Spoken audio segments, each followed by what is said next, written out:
ഗുജറാത്ത് കലാപം മുതൽ മോദിയെ പൊതിഞ്ഞ് സംരക്ഷിച്ചിരുന്ന അദ്ദേഹത്തിന്റെ രാഷ്ട്രീയ ജീവിതത്തിലെ സമാനതകളില്ലാത്ത പോരാളിയായും അറിയപ്പെട്ടിരുന്ന മധു പൂർണിമ കിശ്വർ ഇന്ന് അതേ നരേന്ദ്രമോദിക്കെതിരെ അതിരൂക്ഷമായ വെളിപ്പെടുത്തലുകളുമായി രംഗത്തെത്തിയിരിക്കുകയാണ്. ഇന്ത്യൻ രാഷ്ട്രീയത്തെ ഒന്നടങ്കം പിടിച്ചുലയ്ക്കുന്ന തരത്തിലുള്ള സ്ഫോടനാത്മകമായ ആരോപണങ്ങളാണ് തന്റെ സോഷ്യൽ മീഡിയ അക്കൗണ്ടിലൂടെ അവർ ഇപ്പോൾ പുറത്തുവിട്ടിരിക്കുന്നത്. വെറുമൊരു രാഷ്ട്രീയ വിമർശനത്തിനപ്പുറം പ്രധാനമന്ത്രിയുടെ വ്യക്തിജീവിതത്തെയും ധാർമ്മികതയും ചോദ്യം ചെയ്യുന്ന തരത്തിലുള്ള ഈ പരാമർശങ്ങൾ BJP കേന്ദ്രങ്ങളെയും സംഘപരിവാർ അണികളെയും ഒരേപോലെ അമ്പരപ്പിച്ചിരിക്കുകയാണ്. 2014 നരേന്ദ്രമോദി പ്രധാനമന്ത്രിയെ അധികാരത്തിൽ എത്തുന്നതിന് മുൻപ് മോദി മുസ്ലിംസ് ആൻഡ് മീഡിയ എന്ന വിഖ്യാതമായ പുസ്തകത്തിലൂടെ ഗുജറാത്ത് കലാപത്തിൽ മോദിക്ക് പങ്കില്ലെന്ന് വാദിച്ച അതേ മധു കിശ്വർ തന്നെയാണ് ഇന്ന് മോദിയെ സാത്താൻ എന്ന് വിശേഷിപ്പിച്ച് രംഗത്തെത്തിയിരിക്കുന്നത്. മോദി അത്രയേറെ ആരാധിക്കുകയും പാടിപ്പുകഴ്ത്തുകയും ചെയ്തിരുന്ന മധു കിശ്വർ നരേന്ദ്രമോദി പ്രധാനമന്ത്രിയെ അധികാരമേറ്റ 2014 മെയ് മാസം മുതൽ അദ്ദേഹത്തിൽ നിന്ന് സുരക്ഷിതമായ അകലം പാലിച്ചിരുന്നുവെന്നാണ് വെളിപ്പെടുത്തുന്നത്. അതിന്റെ കാരണങ്ങൾ വെളിപ്പെടുത്തി അവർ എക്സിൽ പോസ്റ്റ് ചെയ്ത കുറിപ്പാണ് വിവാദങ്ങളുടെ ആധാരം. താൻ എഴുതിയ പുസ്തകത്തിന്റെ ഒരു പ്രതി പോലും അദ്ദേഹത്തിന് നേരിട്ട് നൽകാൻ തയ്യാറായിട്ടില്ലെന്നും മോദിയുടെ വിശ്വസ്തനായ ഭരത്ലാൽ എന്ന ഉദ്യോഗസ്ഥൻ വഴിയാണ് ഒപ്പിടാത്ത ഒരു കോപ്പി അയച്ചു കൊടുത്തതെന്നും അവർ പറയുന്നു. അതിന്റെ കാരണം മോദിയുമായി അടുത്ത ബന്ധം പുലർത്തുന്ന ചില സ്ത്രീകൾക്ക് വഴിവിട്ട രീതിയിൽ MP സ്ഥാനവും മന്ത്രി പദവികളും നൽകുന്നുവെന്ന വാർത്തകൾ സംഘപരിവാർ ശൃംഖലയ്ക്കുള്ളിൽ നിന്ന് തന്നെ കേട്ടിരുന്നതിനാലാണെന്നും അവർ പറയുന്നുണ്ട്. ഗുജറാത്ത് മുഖ്യമന്ത്രിയായിരുന്ന കാലം മുതൽക്കേ മോദിക്ക് പ്രത്യേക സേവനങ്ങൾ നൽകിയിരുന്ന ഹർദീപ് സിംഗ് പുരിയെയും S ജയശങ്കറിനെയും പോലുള്ളവർ മന്ത്രിസഭയിലെത്തിയപ്പോൾ തന്നെ താൻ ഞെട്ടിപ്പോയെന്ന് മധു കിശ്വർ പറയുന്നു. പ്രധാനമന്ത്രിയുടെ വ്യക്തിജീവിതത്തെക്കുറിച്ച് അങ്ങേയറ്റം അപകീർത്തികരമായ പരാമർശങ്ങളാണ് അവർ ഉയർത്തുന്നത്. 2014 താൻ അമേരിക്കയിൽ പ്രസംഗങ്ങൾക്കായി പോയപ്പോൾ അവിടെയെല്ലാം മോദിയുടെ സ്വകാര്യ ജീവിതത്തെക്കുറിച്ചുള്ള മോശമായ കഥകൾ പ്രചരിക്കുന്നുണ്ടായിരുന്നുവെന്ന് അവർ അവകാശപ്പെടുന്നു. 2014 സ്മൃതി ഇറാനിയെ വിദ്യാഭ്യാസ മന്ത്രിയായി നിയമിച്ചപ്പോൾ മുതൽക്കേ തനിക്ക് വലിയ സംശയങ്ങൾ ഉണ്ടായിരുന്നുവെന്ന് അവർ പറയുന്നു.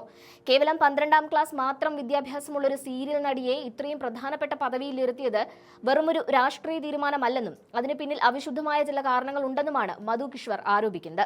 ഇതിനൊപ്പമാണ് മാൻസി സോണി എന്ന യുവതിയുമായി ബന്ധപ്പെട്ട വിവാദങ്ങൾ കൂടി അവർ എടുത്തു പറയുന്നത്.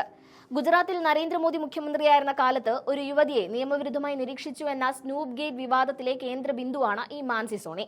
അന്ന് ജയിലിലായിരുന്ന പ്രദീപ് ശർമ്മ എന്ന IAS ഉദ്യോഗസ്ഥൻ വഴി മാൻസി സോണിയും മോദിയും തമ്മിലുള്ള ബന്ധത്തെക്കുറിച്ചുള്ള നിർണായകമായ രേഖകൾ തനിക്ക് ലഭിച്ചുവെന്നും മധു കിശ്വർ വെളിപ്പെടുത്തിയിട്ടുണ്ട്. മോദിയുമായി അങ്ങേയറ്റം അടുപ്പമുണ്ടായിരുന്ന മാൻസി സോണിയുമായി പ്രദീപ് ശർമ്മയും വ്യക്തിപരമായ ബന്ധം പുലർത്തിയിരുന്നുവെന്നും ഇതിന്റെ പേരിലുണ്ടായ പകപോക്കലാണ് പ്രദീപ് ശർമ്മയെ ജയിലിലാക്കാൻ കാരണമെന്നും അവർ ആരോപിക്കുന്നു. ഇത്രമാത്രമല്ല, ഗുജറാത്ത് മുഖ്യമന്ത്രിയായിരുന്ന കാലത്തും അതിനു മുൻപ് RSS പ്രചാരകനായിരുന്ന കാലത്തും മോദിക്ക് സ്ത്രീകളുമായി വഴിവിട്ട ബന്ധങ്ങൾ ഉണ്ടായിരുന്നുവെന്ന് അദ്ദേഹത്തിന്റെ തന്നെ ഏറ്റവും അടുത്ത വൃത്തങ്ങൾ തന്നോട് വെളിപ്പെടുത്തിയിട്ടുണ്ടെന്നാണ് മധു കിശ്വർ പറയുന്നത്. ഈ വിവരങ്ങൾ കേട്ടപ്പോൾ ഉണ്ടായ മാനസികാഘാതം കാരണം താൻ വലിയ ഡിപ്രഷനിലേക്ക് പോയെന്നും ചികിത്സയ്ക്കായി 21 ദിവസം കോയമ്പത്തൂരിലെ ആയുർവേദ കേന്ദ്രത്തിൽ കഴിയേണ്ടി വന്നുവെന്നും അവർ തന്റെ കുറിപ്പിൽ വ്യക്തമാക്കുന്നുണ്ട്. ഈ വിഷയങ്ങൾ താൻ ഒരു മുതിർന്ന RSS ബുദ്ധിജീവിയുമായി സംസാരിച്ചപ്പോൾ നരേന്ദ്രമോദിയുടെ വ്യക്തിജീവിതം നമ്മളെ എന്തിനാണ് ബാധിക്കുന്നത് എന്ന നിസ്സംഗമായ മറുപടിയാണ് ലഭിച്ചതെന്നും അവർ പറയുന്നു.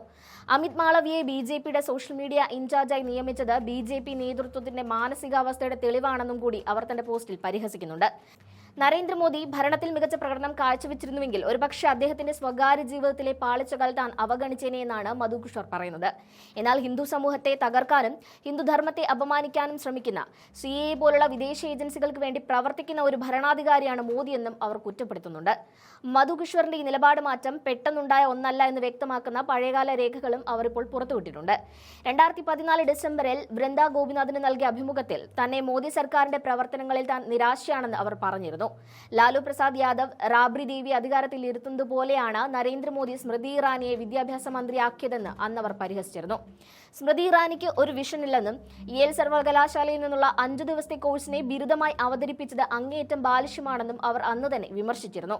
കഴിവുള്ളവരെ മാറ്റി നിർത്തി തനിക്ക് പ്രിയപ്പെട്ടവർക്ക് പദവികൾ നൽകുന്ന നെപ്പോട്ടിസമാണ് മോദി കാണിക്കുന്നതെന്നും അവർ ആരോപിച്ചിരുന്നു.